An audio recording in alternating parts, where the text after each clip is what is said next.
pessoal, tudo bem? Professor Paulo Gereba de História. Nossa aula de hoje, nós iremos discutir um tema que, na verdade, ele é bem transversal, né? Ele perpassa não só pela história, mas também pelas outras áreas de conhecimento das ciências humanas e até mesmo das ciências sociais. Sociologia, filosofia, geografia, antropologia, arte, ou seja, iremos falar sobre patrimônio e diversidade cultural no Brasil. Nós dividimos essa aula em duas discussões, principalmente. Vamos analisar no primeiro momento a ideia de patrimônio cultural, a conceituação, as características, né, inclusive aqui no Brasil. E no segundo momento, iremos falar sobre a diversidade cultural, de uma forma mais específica, a diversidade cultural brasileira. Já vista, nós vamos trabalhar com a ideia de patrimônio cultural e diversidade cultural no Brasil. Olha só, quando se fala de patrimônio cultural, né, o termo patrimônio histórico, né, cultural, ele diz respeito ao quê? O que nós podemos caracterizar como patrimônio histórico-cultural? É tudo aquilo que é produzido de uma forma material ou imaterial. O patrimônio histórico-cultural é toda a produção, olha só, material, o concreto, o imaterial, o abstrato, os saberes de uma determinada sociedade. Ou seja, a sociedade, ela produz uma cultura. Toda sociedade é produtora de cultura. E a partir do momento que a sociedade, como a nossa, a sociedade brasileira é uma sociedade produtora de cultura. A partir do momento que a sociedade ela produz uma cultura e dentro dessa cultura produzida pela sociedade, como a nossa, a sociedade brasileira, nós temos uma produção cultural tanto concreta, ou seja, uma produção cultural material, como uma produção cultural que fica no campo da abstração, no campo dos saberes, que é o que nós chamamos de imaterial. Então, tudo isso nós podemos considerar como patrimônio histórico, certo? Podem ser considerados como patrimônio histórico-cultural. O que não quer dizer que toda produção cultural seja patrimônio. Nós temos que ter muito cuidado com isso. Até porque uma produção cultural, seja ela material ou imaterial, inclusive no Brasil, para ser considerado como patrimônio, ela precisa ser oficializado. Vamos já falar sobre isso. Mas o patrimônio histórico-cultural, ele vem de uma produção da sociedade, uma produção cultural, seja ela material ou imaterial. Observe que nessa perspectiva, devido à importância cultural e científica em geral, porque o patrimônio histórico-cultural ele tem uma importância cultural e científica. Por isso, o patrimônio ele deve ser preservado. Porque o patrimônio ele representa uma riqueza cultural. Ele representa uma riqueza cultural para a humanidade. Ele representa uma riqueza cultural para a comunidade. Não só para a comunidade, mas representa também para a humanidade, de uma forma geral. Por isso que é importante se trabalhar o processo de preservação de todo o patrimônio histórico-cultural.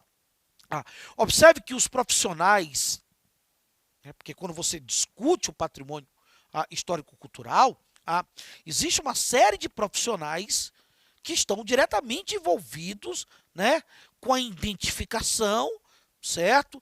E até mesmo com a preservação do patrimônio cultural.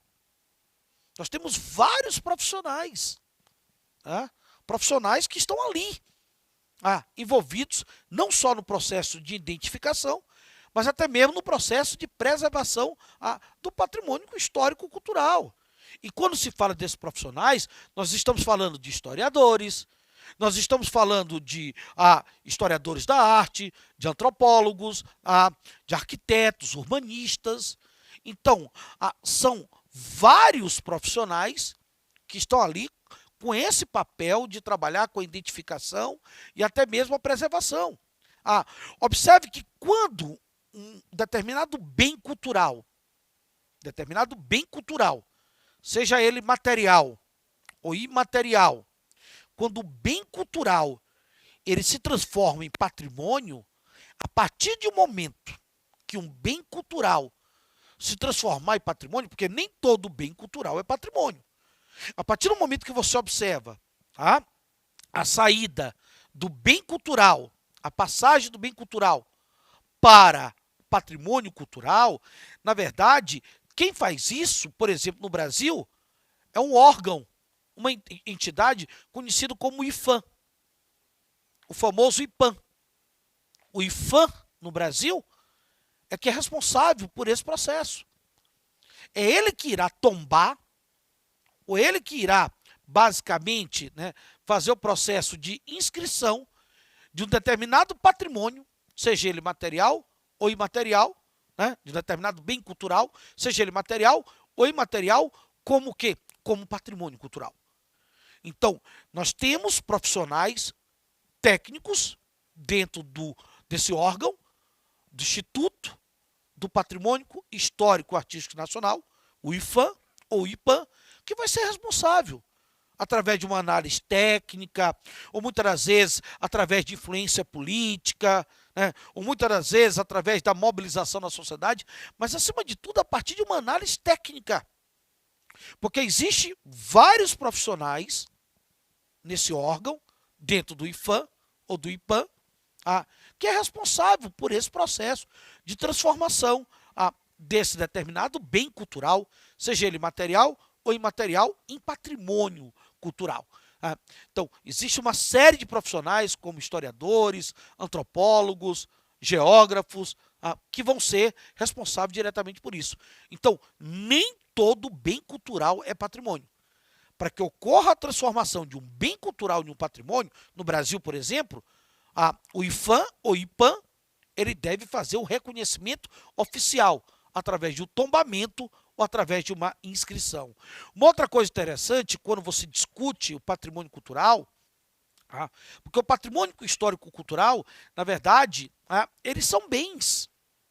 Bens como obras de arte. Nós temos várias obras de artes plásticas, como, por exemplo, esculturas, pinturas, ilustrações, tapeçarias, artefatos artísticos e históricos em geral. Então, tem várias obras de artes plásticas que eu posso caracterizar, que podem ser caracterizadas como patrimônio cultural. Nós temos também construções e conjuntos arquitetônicos. Determinadas construções e conjuntos arquitetônicos podem também ser considerados como patrimônio cultural. É o caso de algumas cidades, por exemplo, o Centro Histórico de São Luís. O Centro Histórico de São Luís é patrimônio cultural. De algumas casas, de palácios, casarões, jardins. Olha o caso do Jardim Botânico, no Rio de Janeiro. Patrimônio cultural. Monumentos, que nós podemos caracterizar como patrimônio cultural. Festas e festividades. Olha o Bumba Meu Boi. Olha o tambor de crioulo. Olha a capoeira. Então, determinadas festas e festividades, nós podemos também caracterizar como patrimônio cultural. Músicas também podem ser caracterizados como patrimônio cultural. Elementos da culinária, o acarajé baiano, por exemplo, se olha para o acarajé baiano, ele é considerado como patrimônio cultural. E outras tantas diversas atividades culturais que nós temos espalhadas pelo Brasil. Por exemplo, os aspectos naturais. Nós temos algumas serras no Brasil que são considerados também como patrimônio cultural. Então, o patrimônio cultural ele pode ser caracterizado ali nas obras de artes plásticas, como, por exemplo, uma escultura, através de construções e obras arquitetônicas, como cidades e jardins, através de elementos culinários, como nós falamos no caso do acarajé, através de festas e festivais, ou festividades, como é o caso, por exemplo, no Belém do Pará, o Círio de Nazaré. Então, isso tudo pode ser caracterizado como patrimônio. Quando se discute patrimônio, não pode se deixar de observar isso. Uma outra coisa importante, que é o que vai determinar, como nós falamos ainda há pouco, o que acaba determinando se um bem cultural, ele é ou não é um patrimônio histórico, é a sua relevância. A relevância histórica daquele determinado bem cultural, seja ele material, seja ele imaterial, a relevância histórica, ela é fundamental para que um bem cultural seja transformado em patrimônio. Principalmente porque quando você fala da relevância histórica, você está falando, você está discutindo a formação identitária da cultura. Falar da relevância histórica é falar justamente da formação identitária da cultura de um povo. É você falar da identidade de um povo. Então, se nós temos o nosso centro histórico, nós podemos pegar como exemplo o nosso centro histórico, que foi tombado como patrimônio, inclusive é reconhecido até pela Unesco, né? Porque alguns patrimônios no Brasil, como o nosso centro histórico, têm reconhecimento mundial de patrimônio da humanidade, através da Unesco, que é um órgão vinculado à ONU responsável por esse processo de reconhecimento de determinados patrimônios a nível mundial como patrimônios mundiais da humanidade. O nosso centro histórico, além de ser considerado como patrimônio cultural nacional, ele é reconhecido pela Unesco como sendo também patrimônio da humanidade, patrimônio mundial da humanidade. Então, isso tem a ver com o quê? Justamente com a formação identitária da sociedade local, da sociedade ludovicense. Nós temos um centro histórico que está ligado a isso. Uma outra coisa importante é a preservação desse bem. É fundamental se preservar esse bem, para que se possa, evidentemente, manter o quê? A cultura daquele povo. Não basta apenas você fazer o processo de inscrição ou tombamento de um determinado bem cultural. Não basta apenas você observar que ele é patrimônio, porque ele tem uma relevância histórica, ele é fundamental para a formação identitária do povo ludovicense, nosso centro histórico, mas é muito importante se ter o processo de preservação. E muitas das vezes, na maioria das vezes, a preservação passa por uma questão de pertencimento. Preservar não é o papel apenas do Estado, do poder público. A preservação, ela cabe a todos nós. Porque o centro histórico, ele tem a ver com a identidade cultural do povo ludovicense. Então a preservação, ela passa por uma questão de sentimento de pertencimento. É fundamental o processo de quê? De preservar. Preservar justamente para quê? Para que possa se manter aquelas memórias, aquela história, ou seja, a cultura da sociedade local. Por isso que é muito importante esse processo de transformação de um bem cultural em um patrimônio. Ou seja, não só levar em consideração a formação identitária, mas também o processo de preservação. Inclusive no Brasil, se nós analisarmos, nós temos uma vasta lista de determinados bens culturais que são considerados como patrimônios materiais, né? e imateriais, que foram tombados e inscritos pelo IPHAN, pelo famoso IPAN que eu acabei de falar para vocês, que é o Instituto do Patrimônio Histórico Artístico Nacional. Nós temos vários bens culturais, materiais e imateriais, que houve o processo de tombamento e de inscrição pelo IPHAN para ser transformado em patrimônio. Entre esses bens culturais, materiais e imateriais, nós encontramos artefatos artísticos, determinados artefatos artísticos, inclusive de sociedades indígenas. Nós temos igrejas, né?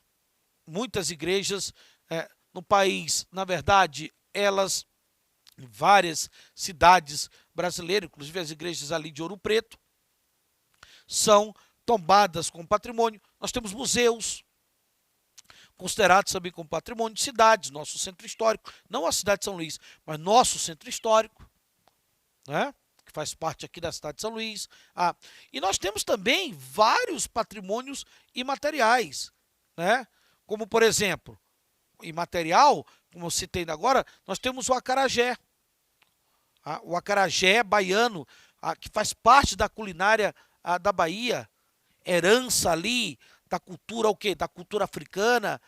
Nós temos o frevo também, o frevo pernambucano, festa tradicional lá em Pernambuco, considerados alguns patrimônios imateriais. O tambor de crioulo, o bumba meu boi, né? A feira de Caruaru, que nós podemos também considerar como patrimônios imateriais. Então, nós temos espalhados pelo Brasil diversos bens culturais, sejam eles materiais, concretos ou imateriais, abstratos, a partir de saberes que são considerados, evidentemente, como patrimônio. E aí você tem culinária, você tem festividades, você tem museus, você tem cidades, certo? Artefatos artísticos, você tem elementos naturais que nós observamos o processo de oficialização pelo IFAM ou pelo IPAM desses bens culturais como patrimônio no Brasil, ok? Mas é fundamental o processo de preservação. É fundamental se trabalhar a preservação. E aí se entra na questão em torno da diversidade cultural. Observe que o nosso conjunto de patrimônio ele é diverso. Porque nós estamos diante de uma sociedade diversa. A nossa sociedade ela é plural. Ela tem influência de elementos da cultura europeia, elementos da cultura africana, elementos da cultura nativa, da cultura indígena.